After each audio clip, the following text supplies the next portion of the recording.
হাজারে আসওয়াদ চিনতে পেরেছেন না? চুমু দিতে পেরেছেন আপনারা? হ্যাঁ, ওরে আল্লাহ, অনেকে দিয়েছে, তো আমি দিতে পারি না এখনো।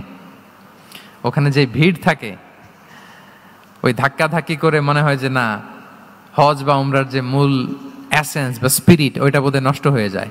এই জন্য অনেকবার ট্রাই করেও, এবার আমার সাথে একটা 8 জনের গ্রুপ ছিল, খুব নাদুস নুদুস লম্বা চূড়া।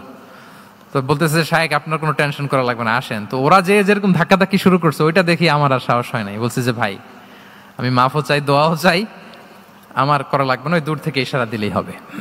তো এটা অনেকে ভুল করে ফেলে। অনেক বোনেরা যাদের জন্য হেজাব নিকাব মেনটেন করা হচ্ছে ফার্জ, পর্দার কোনো বালাই নাই, পুরুষের সাথে ধাক্কা ধাক্কি করে তার শরীর মিশে যাচ্ছে, গা মিশে যাচ্ছে, ধাক্কা ধাক্কি করে একটা সুন্নতের জন্য ফরজকে স্যাক্রিফাইস করে ফেলতেছে।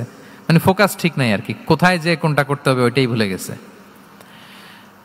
তো এই হাজরে আসাদ পাথরকে আবার জায়গা মতো রাখতে হবে। এখন কে রাখবে?